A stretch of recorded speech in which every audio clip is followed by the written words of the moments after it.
Assalamualaikum warahmatullahi wabarakatuh.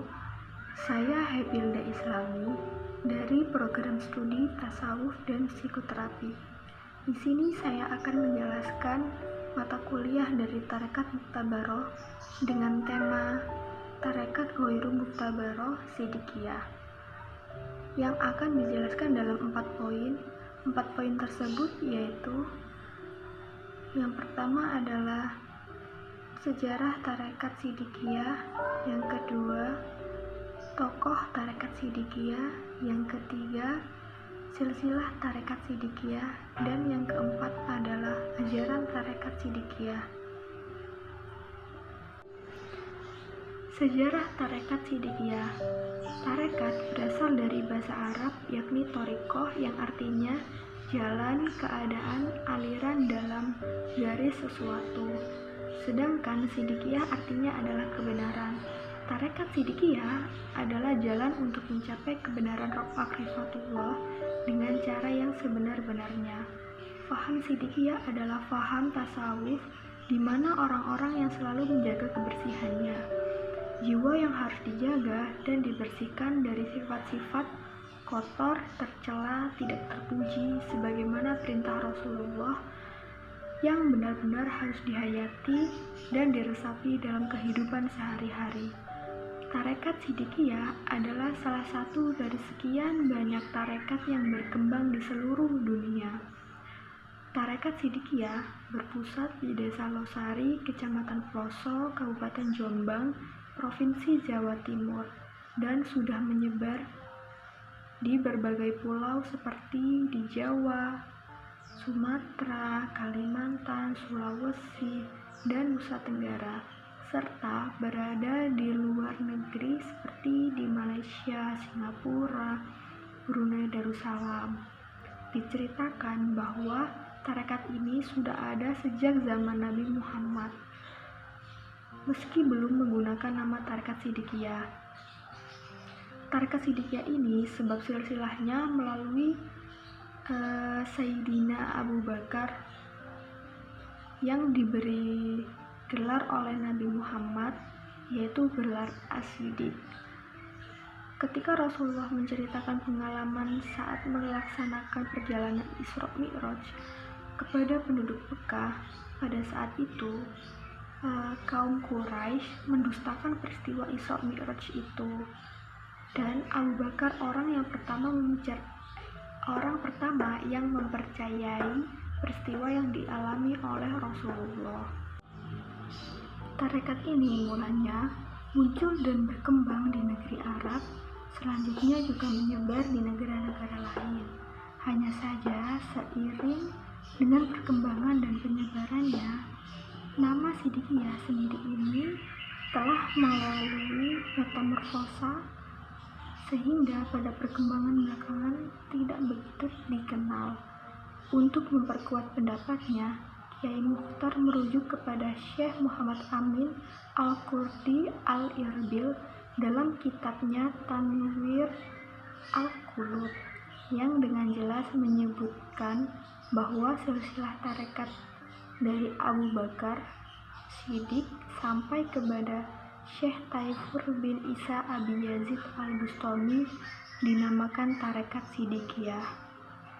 Jadi, Sidikiyah ini bukan nama ajarannya, tetapi nama silsilah. Dalam upaya mempertahankan eksistensinya, Tarekat Sidikiyah berusaha meyakinkan umat bahwa Sidikiyah memiliki silsilah berupa susunan mata rantai yang menghubungkan kepada Nabi Muhammad SAW. Menurut sang mursyid, silsilah tarekat ini berasal dari Rasulullah melalui sahabat Abu Bakar Al-Siddiq, Salman Al-Farisi, Qasim bin Muhammad bin Abu Bakar Al-Siddiq, Imam Ja'far Shadiq, dan Syekh Abu Yazid Taifur bin Isa bin Syarwasham Al-Bastami hingga kepada Syekh Amin Al-Qurdi. Ia menerima silsilah tarekat ini, gurunya yaitu Syekh Syuaib Jamali. Perjalanan Kiai Mukhtar Mukti dalam menyebarkan tarekat ini tidak mudah. Beliau selalu menghadapi berbagai rintangan yang cukup berat. Permusuhan dan fitnah pihak-pihak yang kurang suka terus bergulir, mulai dari tuduhan tukang sihir, menyebarkan ajaran sesat, ajaran klinik, ajaran yang merusak Islam, dan lain sebagainya. Bahkan permusuhan dan fitnah tidak cukup dialamatkan kepada Kiai Mukhtar Mukti, bahkan sampai kepada murid-muridnya juga mengalami nasib yang sama. Tidak sedikit acara-acara pengajian Sidikiyah ini didatangi oleh aparat keamanan untuk dibubarkan karena mendapat laporan masyarakat yang tidak suka. Berbagai isu dan permusuhan ini selain berdampak negatif kepada citra tarekat Sidikiyah, terdapat juga dampak positifnya. Dampak positifnya adalah nama Sidikiyah ini cepat tersebar dan semakin dikenal oleh banyak orang. Terbukti selama periode tahun 1970 hingga 1980 pengikutnya sudah mencapai ribuan. Bahkan pada periode 1991 hingga 1996 jumlahnya jika ditotal sudah mencapai 1 juta orang. Mereka tersebar di seluruh kawasan Nusantara dan mempunyai 40 khalifah.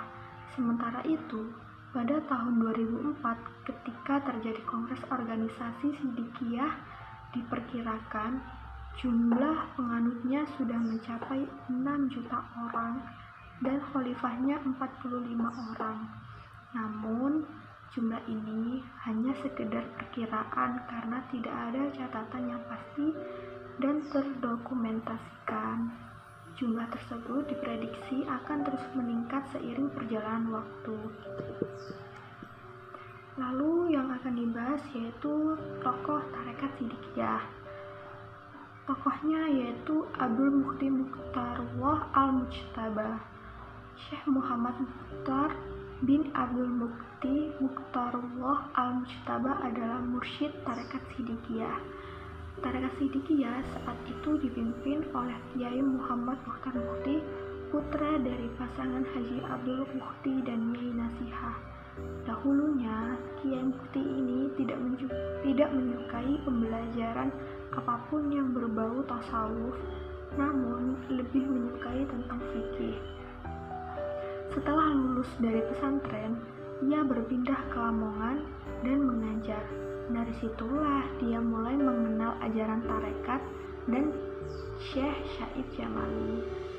Sekitar 5 tahun ia mempelajari tarekat, ia mendapatkan mandat untuk memberikan ijazah tarekat kepada orang lain. Beliau mempelajari berbagai tarekat, namun tidak mendapatkan izin untuk mengadakan baiat, kecuali baiat tarekat Anfasiyah dan Sidikiyah.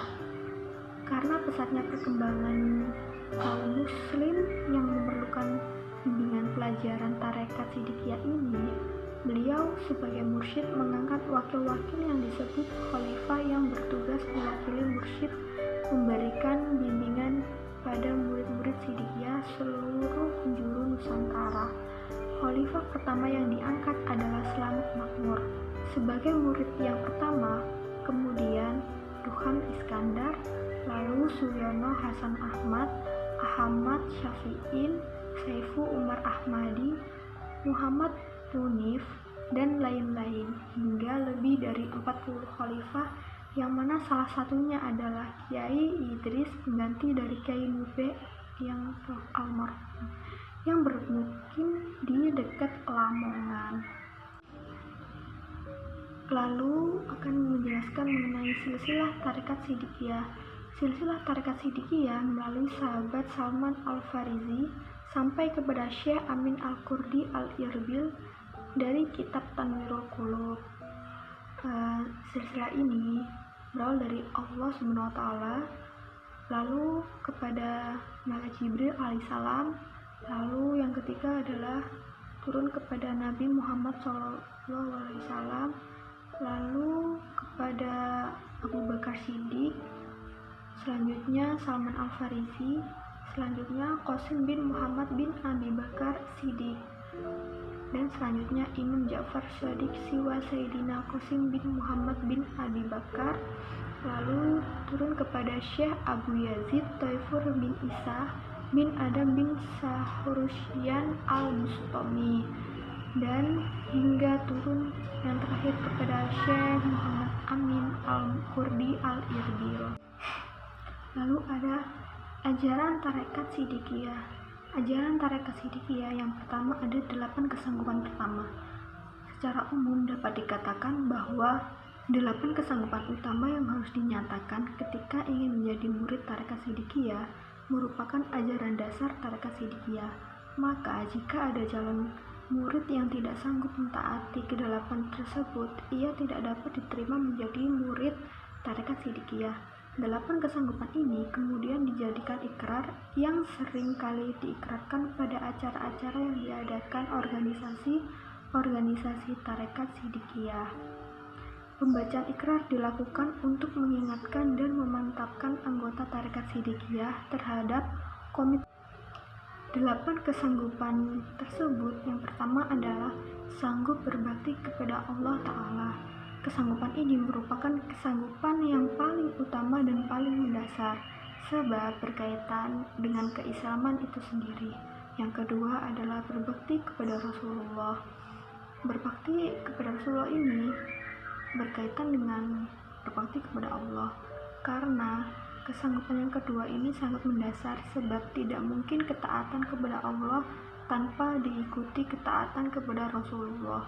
Yang ketiga, sanggup kepada orang tua untuk berbakti.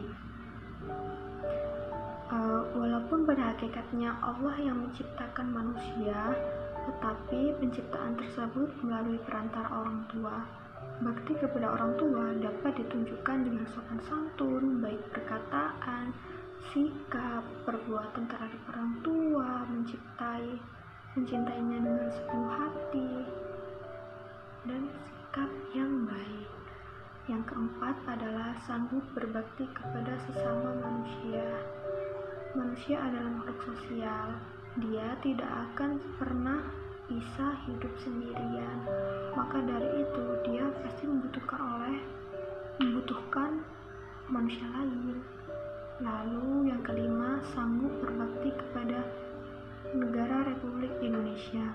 Berbakti kepada negara dipahami sebagai ungkapan syukur terhadap segala yang dilakukan oleh negara kita.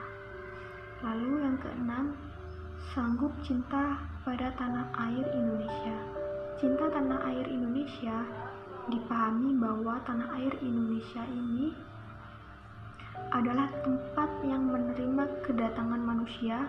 Diri manusia tersusun dari unsur tanah dan air, yaitu tanahnya ditempati dan airnya diminum manusia, dan udaranya dihirup dan buah-buahannya dimakan. Oleh karena itu, seharusnya lah manusia mencintai tanah airnya. Yang ketujuh adalah sanggup mengamalkan tarekat Siddiqiyah. Ketika seseorang memutuskan untuk mengikuti tarekat Siddiqiyah, maka ia harus mengamalkan segala ajaran-ajaran tarekat tersebut. Yang kedelapan adalah sanggup menghargai waktu. Waktu diuraikan adalah sebagai batasan waktu.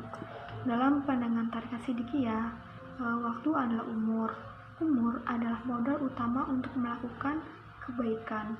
Untuk mengingatkan pentingnya umur, sebagaimana yang dikatakan oleh Kiai Mukhtar bahwa tiap nafas yang keluar adalah berlian dalam pengertian maknawi.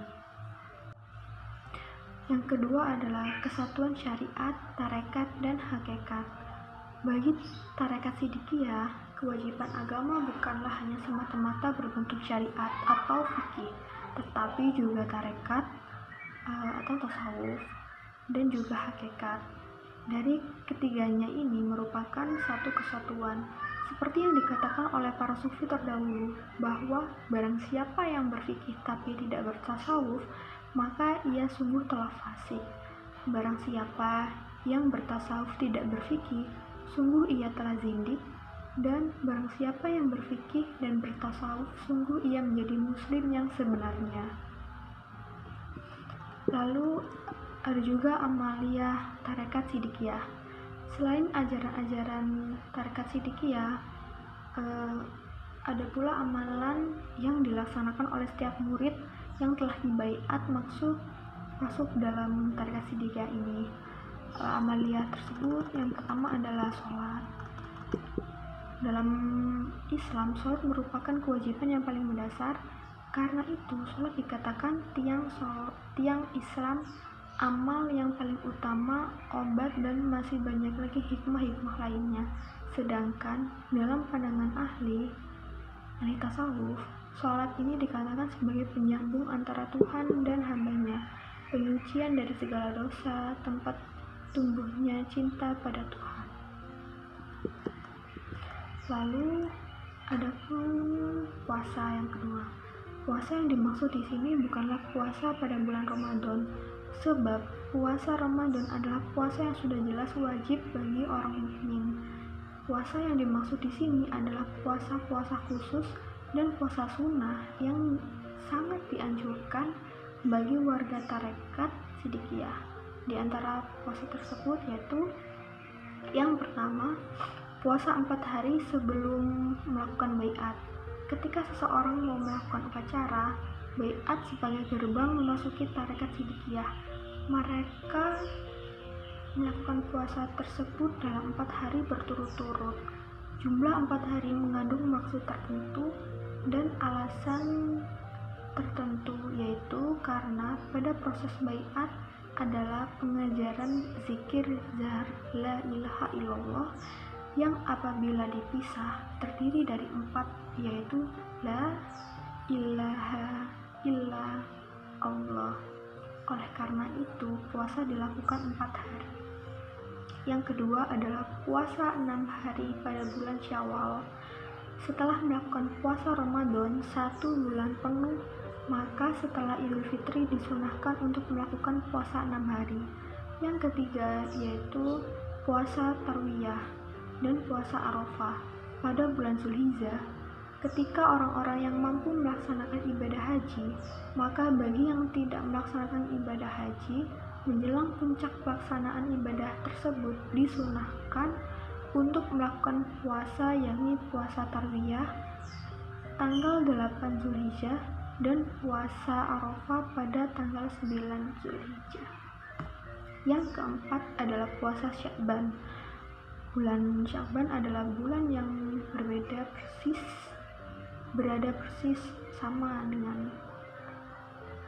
sebelum Ramadan. Yang kelima, puasa Senin dan Kamis. Puasa ini tergolong dalam puasa mingguan, bisa dilakukan dalam setiap minggu. Lalu yang ketiga adalah zikir. Secara bahasa, zikir berasal dari bahasa Arab yaitu zikir, yang artinya ingat. Sedangkan menurut istilah, zikir diartikan dengan ingat kepada Allah dengan membaca kalimat-kalimat thayyibah secara berulang-ulang kali. Dalam dunia tarekat, zikir merupakan tiang yang kuat di jalan menuju Allah. Seseorang tidak akan dapat mencapainya tanpa mengingatnya terus-menerus. Lalu yang keempat adalah doa. Doa diartikan sebagai permohonan kepada Allah, karena doa itu menolak. Secara jelasnya, sebelum para murid tarekat Sidikiyah membaca doa-doa kausaran, ia diharuskan untuk suci dari hadas kecil maupun besar. Kemudian disunahkan memakai wangi-wangian, memakai pakaian yang menutup aurat, dan menghadap kiblat. Adapun bacaan-bacaannya, yaitu yang pertama, tawasul kepada para malaikat, lalu kepada nabi, kepada sahabat, kepada wali, kepada mursyid tarekat Sidikiyah, dan juga kaum muslimin di penjuru dunia. Yang kedua yaitu doa jaljalul. Yang ketiga membaca surat Ikhlas 7 kali, yang keempat surat Al-Falaq 7 kali, yang kelima surat An-Nas 7 kali, yang keenam surat Al-Kautsar 7 kali, yang ketujuh surat Al-Qadar 7 kali, yang kedelapan doa-doa salawat, yang kesembilan kalimat La ilaha illallah paling sedikit adalah 600 kali dalam sehari semalam. Dan yang terakhir ada doa penutup. Bacaan-bacaan ini hanyalah doa-doa yang harus dibaca oleh para mursyidikiyah untuk tambahan doa yang lain disesuaikan dengan kebutuhan yang disepakati bersama dengan jamaah kautsaran.